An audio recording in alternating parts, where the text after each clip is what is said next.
Oh, Welcome to the Aquarian Shaman broadcast. I'm Star Wolf, your shamanic host, and I'm here to teach you how to transform yourself and transform the world. Twice a month, we'll be exploring how to develop shamanic psycho-spiritual practices to support transformation while expanding your energy field in a way that can also support others. Each episode offers dynamic experiential guidance and teachings on how to safely enter a natural altered state of consciousness using the sacred breath. Additionally, we will discuss the importance of integration and grounding this medicine into your everyday life. Stay tuned. We're about to create authentic embodied change that will surely grow corn for the future generations. Hello, everybody. This is Star Wolf, and I'm here today with my good friend, John Lee. But before we jump into the interview today, I want to go ahead, as always, and that is to burn a little sage. Now, back in the 60s, I burned some other kinds of things. But today, this is sage. And in many traditions, herbs, especially things like the white sage, actually has medicinal properties to clear our minds and to clear space. And it's a beautiful herb that I burn every day, even for just a moment, like now. And I take a moment, this is called visual prayer, to see the smoke go from this world, to put your prayers into the smoke and watch it go into the other world. And I've been doing this for close to 40 years. wow. And so far, I'd say it's been working pretty well. So sometimes it takes a little more hocus pocus and smudge, but it's a good way to start and to ask that we release that which no longer serves us. And like these beautiful swan feathers, we learn how to surrender and have more grace in our life. And then we also call in what's near and dear to our hearts and our holy longing. And we ask that whatever comes to us will grow corn in our lives, as Grandmother Twyla, my Seneca Wolf Clan grandmama, used to say, that it will actually produce something positive in our lives and for those that we serve. So I always like to give a little shout out, a little acknowledgement to one of my main teachers, it's Grandmother Twyla Net, the Seneca Wolf Clan, who's on the other side and passed over at 93 years strong. And pretty much until the last year, her life was a teacher and still a teacher for many. In fact, I have her sitting here right here with me. I don't know if you can see it or not. I'll hold it up and see if we can get that a little bit. But there's Grandma. We're at a gathering, Wolf Clan gathering, and I was sitting on the ground and she was stroking my head and blessing me. And so I've always got her right here looking at me and knowing that she's got my back. Also, another teacher that I like to recognize because the work that I've been primarily doing in the world, other than trying to be a good human being or a real human being, as Grandma would say, is to acknowledge Jacqueline Small with Transformers, and who introduced me to breath work over 40 years ago, actually 43 years ago. I was just a whippersnapper, as they say, and I was bitten by the breathwork bug because it helped me with my sobriety. It helped me to remember who I was and to begin to energetically release what I wasn't. And that was my dharma and my calling, and it's what I still do to this very day all around the world. So I'm very grateful, especially to those two teachers, and encourage people, if you haven't read about Grandmother Twyla Nitch, or if you haven't read about Jacqueline Small, even though Graham's on the other side, and Jackie is still going strong, and I can't tell you her age because she doesn't tell you how old she is. She's still a femme fatale. But anyway, there's beautiful teachers living or in the other dimension, and both did a lot of writing and teaching. So just acknowledging that. And then had many, many teachers, but those are the two that are most prominent in my psyche at this moment. But today I want to introduce you to, and probably many of you will know this person already, this amazing human being. But I want to introduce you to my friend, my shamanic brother. I will call him that. He certainly qualifies as an aquarium. I started to say aquarium as an Aquarian, maybe an aquarium too, but an Aquarian shaman. From all the things and places, I feel like Dr. Seuss, of all the places he's been and all the things that he's done, all his books. But I will say what's written right here, and I'm very modest, I might add. But few writers have as diverse and impressive as Evita, or Vita, as John Lee. Oprah was one of the first to host Lee on the Oprah Winfrey Show. And of course, everybody wants to be on Oprah, but you did it numerous times, helping to catapult his first two trailblazing books, The Flying Boy, which was the first one that I read, Healing the Wounded Man, and The Flying Boy book number 2. The journey continues to the New York Times bestseller list. Hundreds of radio talk shows, including PBS, NPR, soon followed. As a result, Lee's reputation has continued to grow, making him known internationally as one of the early pioneers in the men's movement. In fact, in my world, you were the first man that I knew in the men's movement. Also in recovery relationships, anger management, and creativity disciplines. Additionally, Lee has become one of the most highly sought after consultants and trainers in the global clinical environments, including the Betty Ford Center, the Hanley Center, the Cleveland Clinic, Guy's Hospital in London, and South Hospital in Sydney. Relying on his 35 years of counseling individuals and couples, including myself and my late husband, and maybe my present husband if he's not better. Anyway, and conducting hundreds of workshops and seminars, Lee is also in high demand to address clinicians in keynote addresses nationally and internationally. Whew. Been a busy fella. No wonder I'm so tired. Oh my goodness. And you've recently made a move here to North Carolina from Texas, right? Yeah. You're living in the beautiful mountains with your dog. Yeah. And creating yet another chapter in your life. Yeah. As I say, one of the greatest forms of passivity is the failure to begin again. Oh, you've got to send me that in a text message. I want to put it on my wall and also send it to everybody I know. Seriously. The best part for me is that you're just, I think you're only about an hour from here. So we have yet actually gotten together, but we intend to have a meal and catch up, and we probably should allow a few hours for that. So yeah. But And it's great to see back. you, hon. And thanks for doing this and in this way. And the program sounds very interesting what you're doing. So, and I've kept up with you, all these years.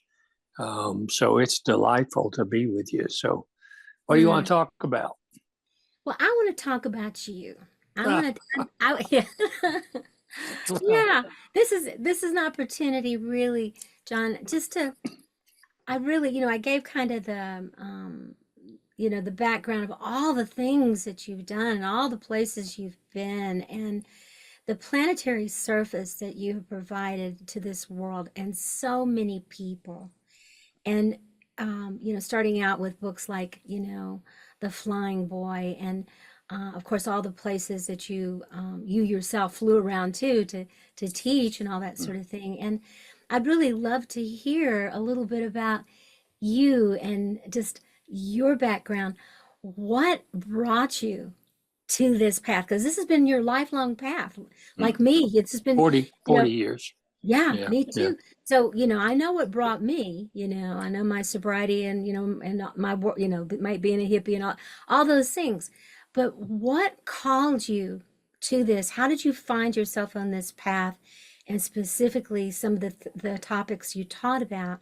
Could you just take it away and tell us a little bit about that? Well, the truth is, hon, I don't know how I got here because my history and my family says I shouldn't be here.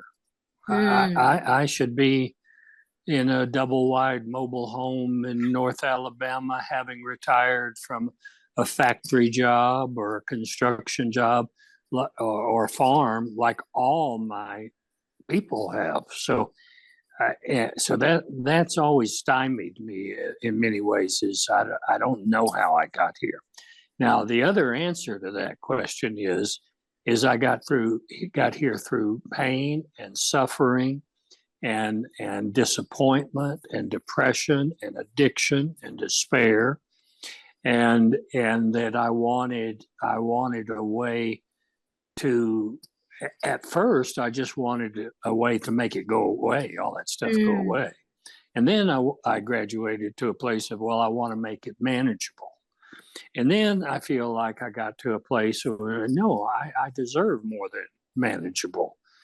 And so now in my 70s, you know, I feel like I deserve rest and peace and nature and dogs, um, and lots of sleep.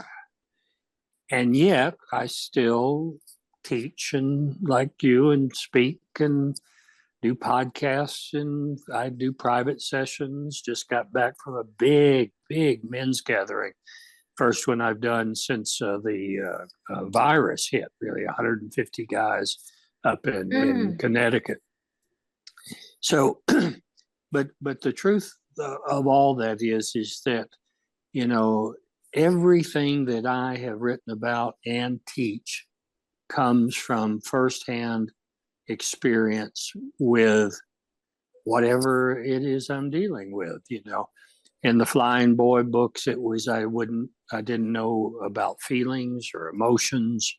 I didn't know how to express myself. And then I just, like you, I had so many good teachers. My God, the men and women that taught me how to navigate this world, you know, um, like you, I owe him everything. I owe him Robert Bly, Yeah, um, Robert. yeah, Dan Jones, Bill Stott. The list just goes on, and all these women, Sandy Enright. Uh, so how I got here is a mystery, and if there's a place where you go to get mysteries answered, I'm gonna say three questions to the divine intelligence. I'm gonna say, so one, how did I get here? Two, what are dreams really all about? I want to know, why'd you give us dreams? You know, night dreams. And three, why did you make dogs have the shortest lifespan of the greatest companion a man or woman can ever have? You let turtles live to 150 years old. You let parrots live to 50 or 60 years old, and you can't take them for a walk. But a dog, 12 years, 15 years, I want to know the Mm. answer. What were you thinking? So, anyway, that's some of maybe a sort of a weird response to your question. Yeah. Well, weird is good, but it didn't sound weird at all to me. But of course, I'm not a good judge on that. I've been called weird my whole life. I used to cry about it in school, and now I'm uh-huh. grateful for it Uh-huh. and all of that. I remember when the Flying Boy first came out. Now, I wrote that when I was 33, and I'm Oh my goodness. 73 now. And I went back home to my high school reunion, and I asked several of the guys, I said, did you read the Flying Boy book that talks about shamans and dreams and I Ching and all this stuff that, I love? And they said, oh, yeah, we read it. And I said, well, what'd you think? And they go, what do you mean? I said, well, you thought it's pretty weird, didn't you? And one of the guys in my buddy said, John, you've always been weird. you, you've been weird since we were kids. No, we didn't see anything particularly weird about it. It is interesting that some of us grew up, maybe everybody, I don't know, and almost anybody I talk to says they feel weird, whether they had it with the most popular kid or the lost child or, whatever roles. I think all kids are just trying to figure things out. After all, they do come from families of origin, and all families, have their stuff, their light and shadow. And so at some level, we probably all feel a little bit weird. I think Well, about, most of us yeah, feel like we're the odd one out, yeah, and it yeah. just depends on what form our odd takes. Yeah. Well, part of that is we're hardwired as tribal people in early times that if we were too weird, we would be cast out. Right. We would be left behind, Right. and we wouldn't get fed. We wouldn't, those kinds of things. Mhm. And so, in order for the tribe to survive, there had to be developed kind of a herd mentality, Mhm. just like I work a lot with energy, and I've written a book on the wolves, and some of it's more spiritual and some of it's more historical and genetic and that sort of thing. But the wolves have to assign roles to each other Mhm. and figure things out. Mhm. And if one doesn't, then they become what's called a lone wolf. Mhm. And Mhm. lone wolves often don't survive out there in the Not world, very long. you know. And so how do we, and I think you would go great with this to speak about this. How do we manage to figure out how to fit in as part of the pack and find our sacred purpose or our role? Mhm. Mhm. And, when we're a weird one, sort of thing. And at the same time, maintain our specific soul's urge. Jackie would call it your soul's urge that's uniquely you, that might be different from anything your pack's ever seen before. Now, before you answer that, I will say to you, I grew up in Western Kentucky, where my late husband went into the quick pick one time with me, and I went out. When I came out, he was smiling. I said, "What's going on?" He said, "All those girls were flirting in there with me, you know?" Mm. And I said, "Yeah." And I said, "It's because you have teeth." Or at least three teeth. And so, but he said, anyway, but the point is that, Uh, there's when you come from some place where you're an odd duck and people are just worried about having teeth, and you're thinking about these higher thoughts and things, so to speak, and having visions and, weird experiences that can't, the dream time. mm, I've always been a huge dreamer. I met grandmother Twyla in the dream time, and then I met mm, her in person years later without knowing who she was until I met her. mm, mm, And Jackie, still to this day, both of them visit me mm. frequently. In your Last dreams. Uh, last night, mm, as I was just barely asleep, and I don't know who this one was, but somebody came into my room energetically. I felt them, and they said very loudly in a male voice, "No," just mm, like that. mm, And I sat right up. mm, I tried to go back and figure it out, and I couldn't. But what I thought was, I felt like that they weren't being ominous. I felt that they were offering me some sort of protection of some mhm. kind and A setting a ground. Yeah, premonition of what to say no to at that's some right. point in the near future. Yeah, yeah, Absolutely. yeah. And so I'm grateful for that. I've always had that kind of relationship with the dream time, like the Aboriginals would talk about. Mm. So, what about you, John? Have you had premonition dreams or dreams that um, directed you? And we all have, dreams that we dream, but I mean something more paranormal or shamanic that you would say in your life that really, Yeah, especially yeah. when I was young, Mhm. in my 30s. And for this was the time when I was leaving academia, teaching college, and entering the speaking circuit and in the recovery field and the men's movement and stuff. I was having dreams that were blowing my mind and educating me and stuff. I say this to I said this to my men's group that I'm in. Um, as I've gotten older, those dreams don't often, but one of the big ones, I'll give you two big ones that really changed my life. I was trying to write my book, The Flying Boy, but I had been reading Carl Jung for maybe 10 years Mm. before. And so as I was writing, I had this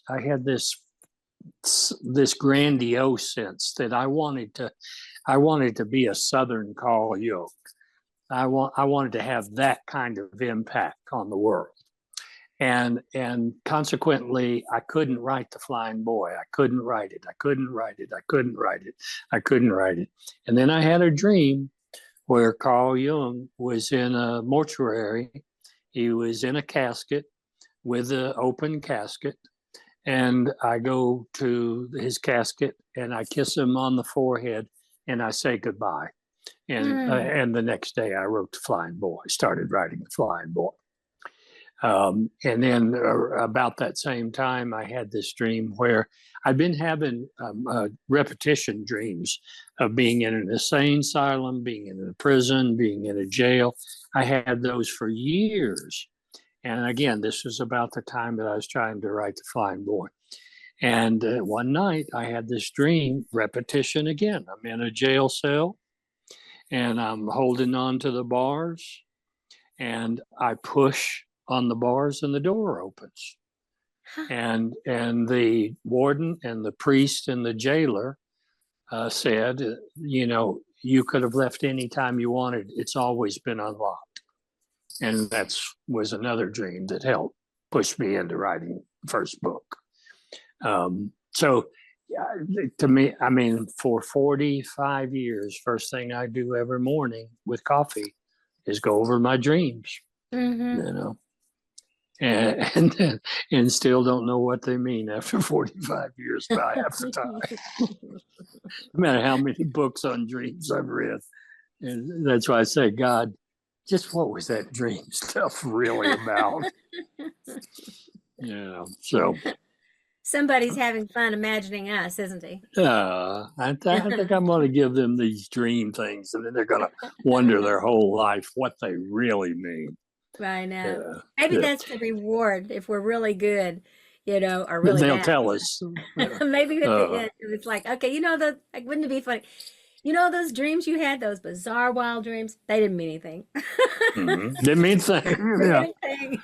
Joke's on you. I remember I was working on my book on codependency, and I had a dream where I was swinging over a lake, having the most joyous few moments, and I saw a woman's hand rise out of the lake.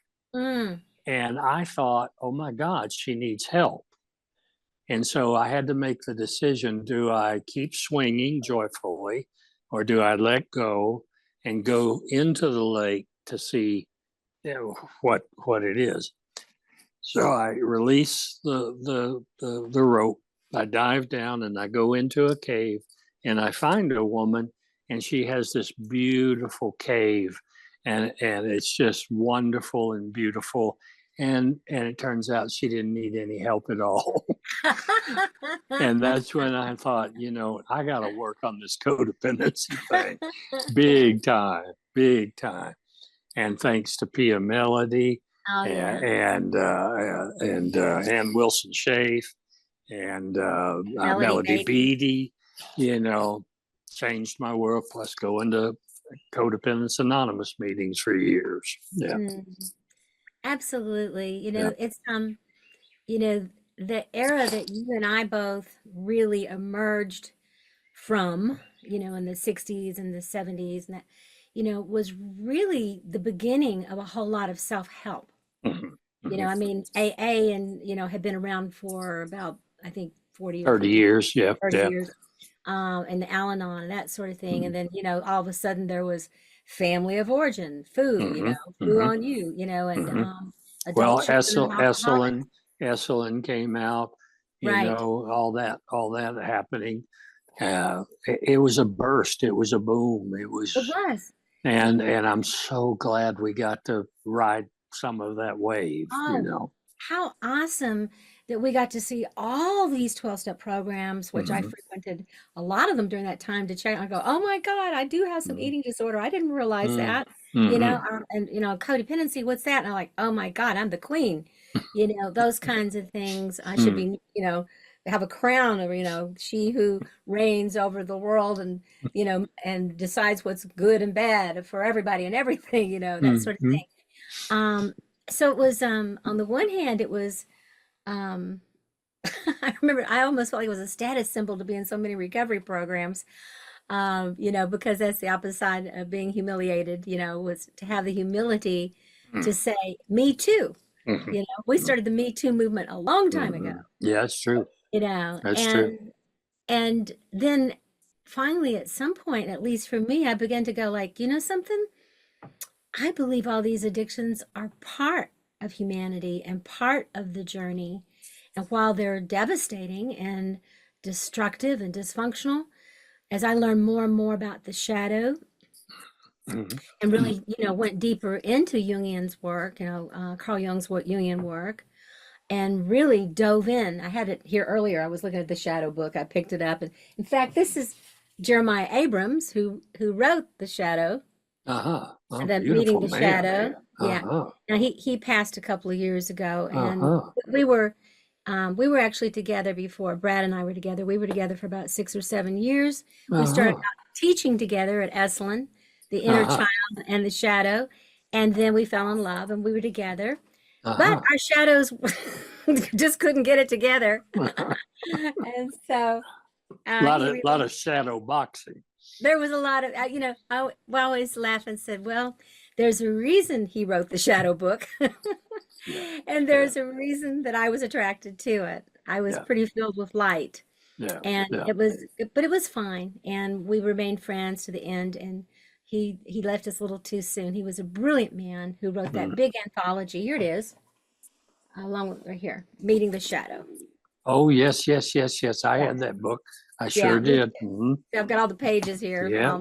Dog-eared. Mm-hmm. Dog ear, because Mm-hmm. we teach the shadow and the work here at Venus Rising that we do in our programs. And in fact, we won't certify anybody as a shamanic breath work. Everybody's doing breath work out there now. Everybody and their mother, come do this, do that.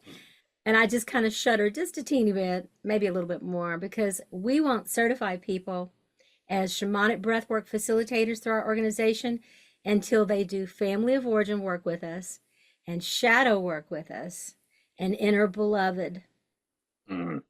and Mm-hmm. then ask them if it's their sacred purpose. And Uh-huh. if they can pass through those initiations through our training, then we certify them and we teach them how to do the breathwork skills. Uh-huh. Because taking people into powerful altered states experiences Mm. is something I learned in the 60s and 70s was not necessarily the best idea. Mm. I'm glad I did it, came out the other side, but there's a different way to do this. Mm-hmm. Mm-hmm. So, Mm-hmm.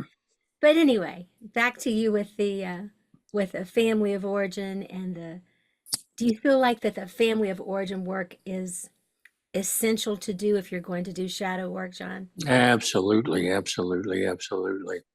You know, we were so lucky to be exposed to that at such an early age. I mean, we're talking, in our 20s and 30s.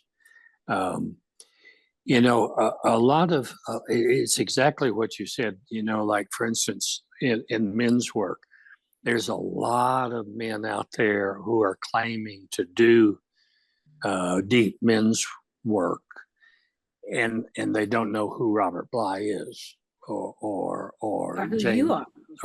Hillman, or these. So it's kind of sort of a similar thing that you're talking about in terms of up. Uh,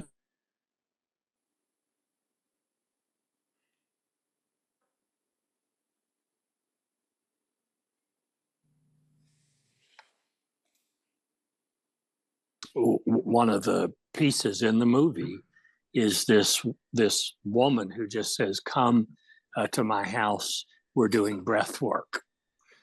Literally said that, and Could you they repeat that one more time, John? Had a little glitch there for a moment, and it sounds important. I want to know what you said. the in the movie, the one of the characters just says to these other characters, "Come to my house tonight. We're doing breath work." I just saw it 2 hours ago, and it's exactly no training, no certificate, no, just I want to do this, and so there's 30 people in a room who's pretending, So anyway, sort of a similar thing to the men stuff in a way. Yeah. Yeah. But with that said, there is also some young men coming along. And that's one thing that is thrilling about where I am in my career is I have just enough, I don't know, seniority or something to where I can help some of these young men get broader venues and speaking places. Like we're having a summit on healthy masculinity at the end of June. And this place in New York that puts together summits and conferences and has for 40 years is doing that. But one of the thrilling parts is 2 of the young men that I've mentored is going to present. Oh, how wonderful. Yeah, and rightfully so. They've done excellent work on themselves. They really know their stuff. And so I was able to say I'm speaking at the summit, me and Thomas More and Oh, wonderful. some other, to say I'd like for these 2 young men to have a spot to teach what they've got to say, because me and Thomas More are going to die soon. We're not going to be around. Get it while you can, right? Yeah. Like Janis Joplin, right? Yeah. So these young men have got to have their turn. So they do have to have their turn. And but I want to speak into something it just kind of rose up here, and it's been rising up a lot for me, but also for some of the younger people I work with, that it seems that part of what I'm concerned about, and I can understand what I'm concerned about, is people doing a lot of this shadow work, family of origin work, addiction work, experiential kinds of therapies and things, when they really haven't had the experience themselves and the time to go through their own crises, their own dark nights of the soul. These are not just old fogies saying this. This is from time began. There's always been the quest, and to go through, like Joseph Campbell's work, and there's always been this trajectory where you start out on that labyrinth, where you start out on that spiral path, and as a younger person, or it can happen at middle age, at different, but that you start out on that path to slay the dragons and to rescue the fair maidens, or the maiden made to rescue the fair male, or whatever, or any genders in between. But that there is a trajectory that one must go through, where they must meet, their selves along the way. And that means that if they're going to do that, they're going to meet their inner parents and siblings, whether they were there or not. They're going to meet their school teachers, their religions or not, any of the things that they had or didn't have by omission or commission, and the impact, so that they can take themselves apart, dismemberment, and go through that dark night of who am I, and that crisis, really, that I call it shamanic psycho-spiritual crisis of just who the F am I, now. And if we don't go to that place, I don't know that we can really step into the soul versus the ego, to fully have that soul connection. And then from there, sacred purpose arises. And from that, it's from our own experience and studies and initiations, some of them ugly, some of them beautiful, but they're all beautiful in the end when we have the eyes to see. But it becomes our medicine.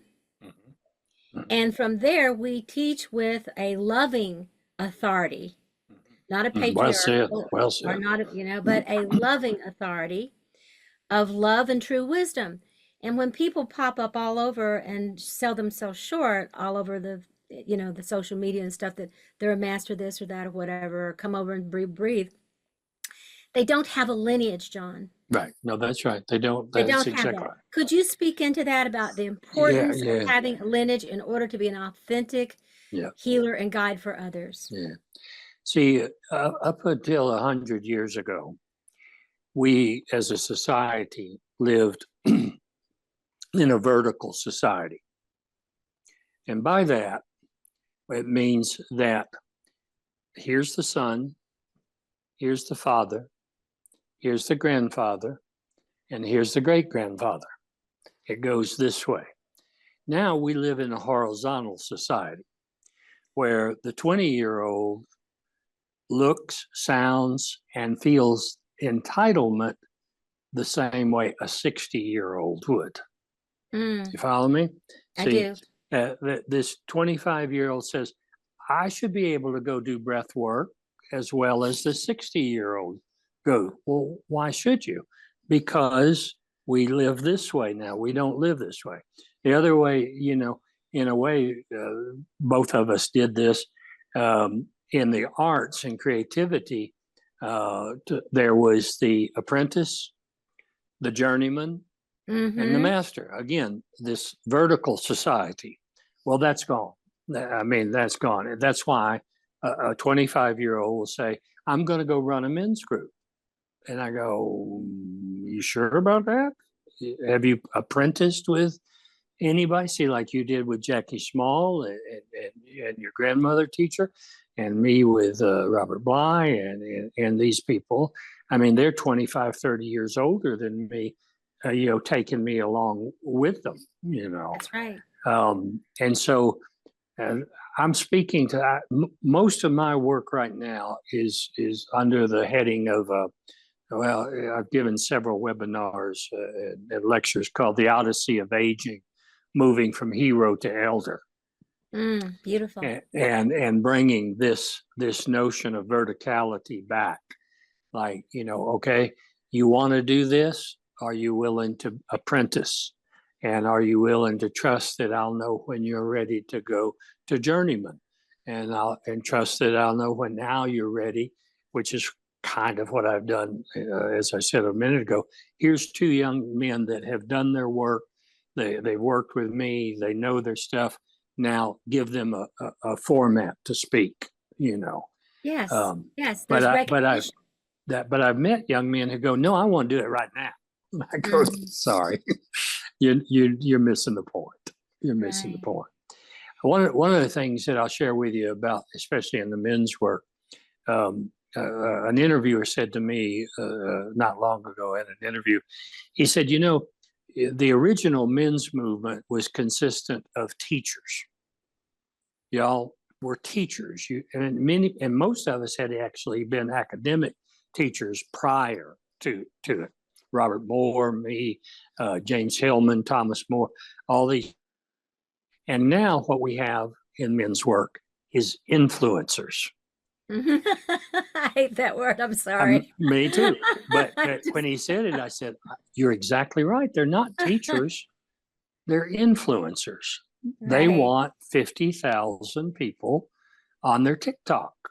Right. We wanted 50 guys in a circle. And we Who were settled for willing to 20 do some inner and, work, right? and we settled for 25, Right. So Right. that's kind of a piece too that's sort of in there.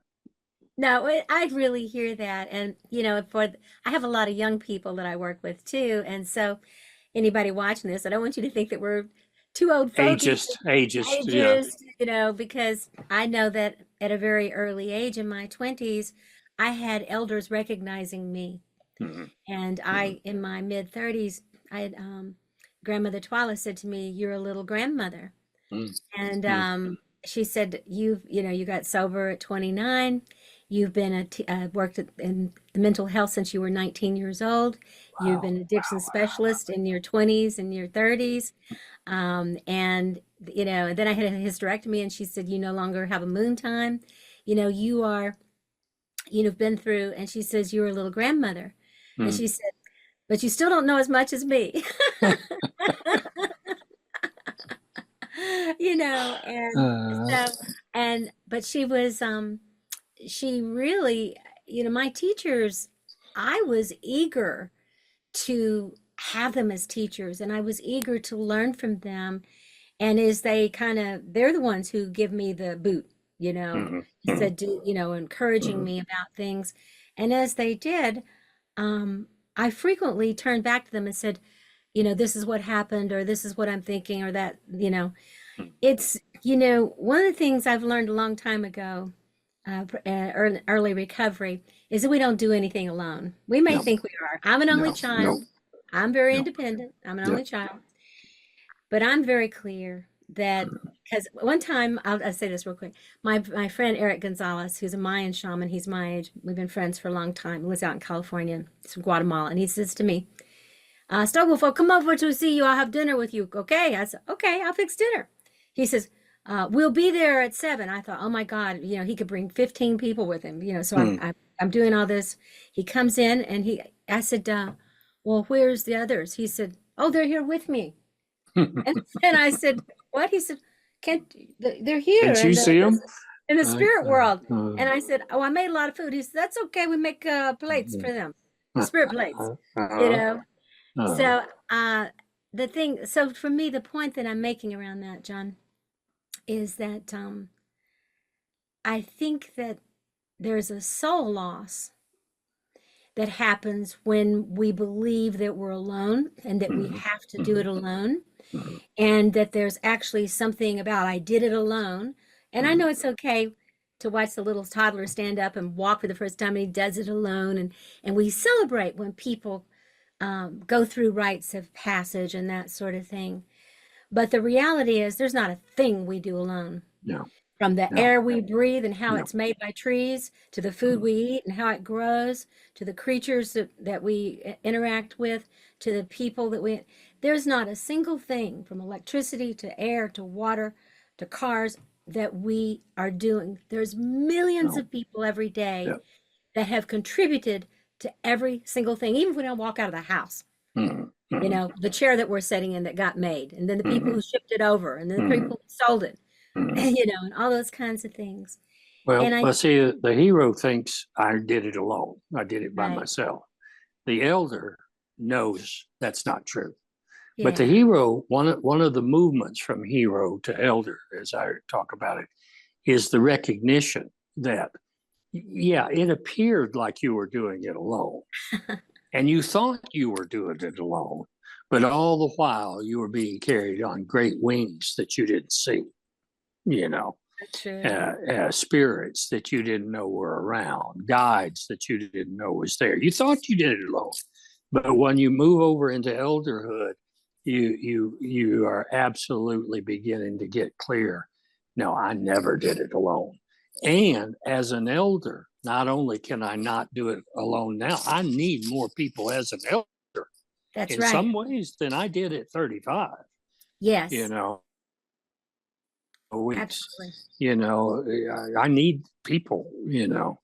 Um, and and uh, and so that's part of that journey is to go, oh, not only do I need people, I need to be there for people, Mm-hmm. especially the young people. I mean, that's my task more than anything else right now, is to give whatever I got, whatever little I got, to young people. I need that image that you said that your grandmother said. How did you phrase it, or she phrase it? To be corn. Uh, how did you say that? You make corn. You know what I'm talking about? Yeah, I'm not sure. your grandmother Yeah, in the Twyla. thing. Well, she talks about things if you want to, you know, about um, anything you do in life, you want it to grow corn. That's what it is. Yeah, Yeah, anything. That's what I was getting at. to grow Anything you do corn. in life, you want to grow. You You want want it it, to you grow don't want corn. it to be It's a just beautiful, garbage, beautiful you image. know, because and Beautiful. the whole basis behind that is that if you grow corn, You feed people, you can feed people. right?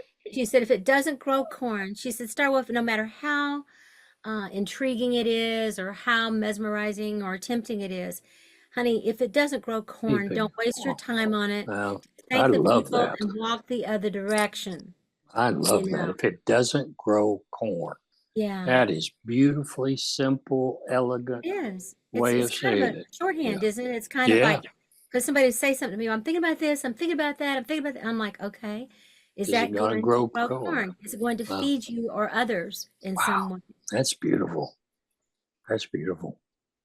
Yeah. Okay, hon. Well, it sure has been a pleasure talking to you this way Well, and listening. we've got a few more minutes, believe it or not. Yeah, well, where would you like to go next? Well, that's what I would like to ask you, John. I mean, I know that you've moved here and you're moving things in a different direction and you've got your dog there and that sort of thing and you're settling in still. You pulled your roots up. So, Uh-huh.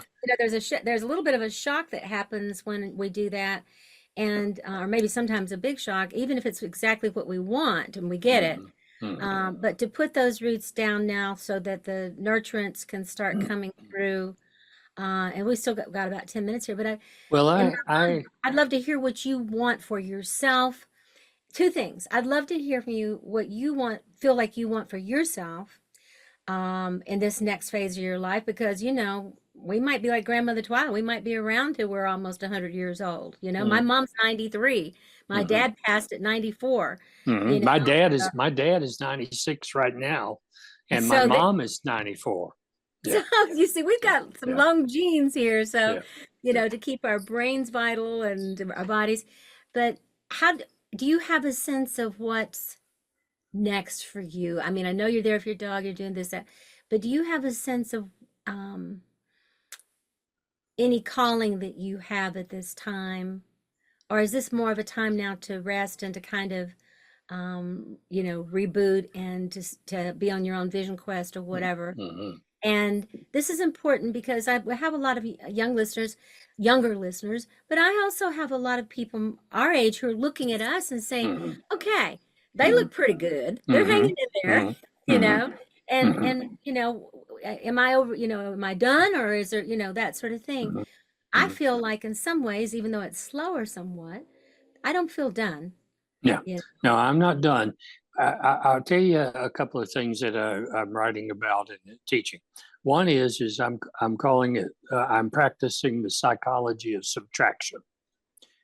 All my career has been and really all of American life is based on the psychology of addition. I want more. I want more. I want this. I want fame. I want money. I want a nice house. I want a nice car. It's all about addition. You want to be an influencer. Yeah, there you go. There you go. And now my working philosophy is no, I want to subtract. I want to subtract everything that's inessential to where I am now. So as a way I sold everything out of my house in Austin. I gave away all my books, 3,000, 4,000 books. Wow. I moved to when I left Tuscaloosa when I was teaching college there and moved to Austin.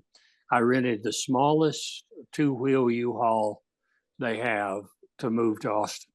When I left Austin 12 weeks ago, I rented the smallest U-Haul two-wheel that they have because I subtracted it all. I really am both internally and externally going, what do I no longer need? What does not serve me anymore? Let's get rid of it. Let's get rid of it. So that's part of it. The second part is really focusing on what I'm calling being an elder in training. That I want to know. I'm reading everything I can about elderhood and trying to figure out and pulling out the wheat from the chaff of elderhood material. From Roll to Soul by Connie Zweig. One of the greatest books about eldering there is out there. What does that mean? What does that look like? and for me, a lot of it is about, getting down to the barest essentials of life, so that going back to what I said earlier, have more rest, more relaxation, less stress, more time in the woods. Um, I call myself an elder in training, but I'm also kind of a recluse in training. This is my time to be with me in ways that I haven't been. I mean, I'm an off the scale introvert that did 200 days a year going out and speaking. And that took a toll on my psyche and soul and body. So I'm trying to get more rest and relaxation. It's going to be very, very hard for me to go on the road unless it's something. I got an invitation this week to do a men's thing down in El Salvador, and I'm not getting on a plane to go into a retreat center in El Salvador. That's 10 years past. That's 15 years past. Yeah. Now, if you want to bring the guys from El Salvador up to North Carolina, count me in. But so less is more. There's that cliche is true as it can be. Less is more. I'll give you two little poems that sort of sum up. This one's by Rilke, the German poet. I love Rilke. He says, sometimes during supper, a man stands up and walks outdoors and keeps on walking because of a church that stands somewhere in the east, or in this case, the Blue Ridge Mountains, stands somewhere in the east. And his children say blessings on him as if he were dead, while other men stay inside the house with the dishes and the glasses, and they die there. And they force their children to go far out into the world to find that same church, which he forgot. So this is me standing up during supper and walking outdoors, not getting on a plane and going to a conference center, but to stand up and walk outdoors, It's interesting because I frequently read that poem during we have a program called SHIP, which is Shamanic Healing Initiatory Process. You have to go through SHIP in order to become a breathwork facilitator. SHIP is where you do your own voyage and learn about yourself. But during the beloved segment and finding what your true inner beloved is, what is your beloved? I read that poem. I'll be dang. That's a beautiful. If you don't go out and make that journey, then you don't really know who you are or what you really want, and you're still following other people's agendas and maybe even your own outworn agendas. Wonderfully said. Cannot get to sacred purpose until we know what we love and what loves us. I love that. That's wonderful. That's really a wonderful premise. Yeah. It really feels like to me, John, you are right on point again in your life. And I know we all have our spirals of ups and downs, but it feels like that you're, as well as a wonderful orator and speaker and teacher, that you're a wonderful listener. And that you're listening well to others, but you're listening to your soul, to your inner beloved. And your inner beloved is, really being beautiful lover for you. And I feel that. I can see that radiance coming from you and the way I love it that you didn't have to hesitate about going to El Salvador of all places right now, especially. You might not get back. I don't know what the political scene of El Salvador is, but that didn't matter. It's just too far away. I hear you. Yeah. But I want to affirm, we've got 2 minutes here. I want to affirm that your work, and I hope mine will too, but your work lives on beyond you, like Rilke, like Jung, all of that. It will live on for a long time.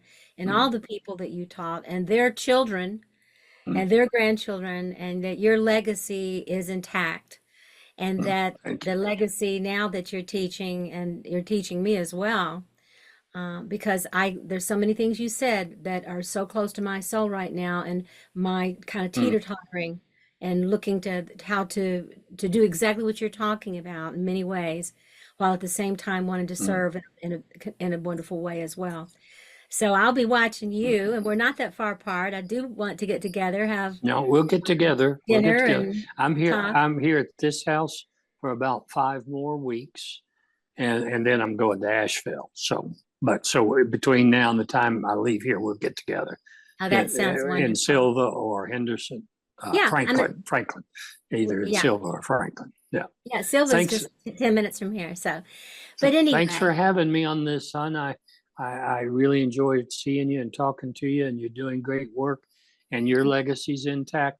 I can't imagine how many people have gone through y'all's program over these I don't years, even know. I don't even Yeah, know. And yeah. we're in like 33 countries now Oh with my our God. facilitators all around the world. Oh And I my just God. finally released for a Oh my person to start God. teaching the high level of the training in Bali. And it's the first time I've Oh done my that. But there's God. so many young people there breathing that I Uh, really wanted them. And I've been to Bali several times, and I'm not going back. So I'm glad they got a captive audience there of thousands of uh, young people, and I'm like, uh, I trust these people. I'm like, you can have it. You can do this there. So all right. anyway, you Okay. take good care of Well, yourself. thanks Thank you again for a for wonderful having me, interview. and we'll talk again soon. Okay. Okay, I love you, Thank you. and Love you too. Bye keep bye, keep hon. howling, keep howling out there, my friend. All right. Ow! Bye bye, hon. This is Star Wolf, and you've been listening to the Experiential Aquarian Shaman broadcast. Transform yourself, transform the world. Join me every second and fourth Tuesday at 2 p.m. Pacific on Transformation Talk Radio to awaken your inner Aquarian shaman. Never miss an episode. Subscribe to my channel and connect with me on social media at Linda Star Wolf. For more information about my offerings and trainings, visit shamanicbreathwork.org. Thank you for taking this special time to journey with me.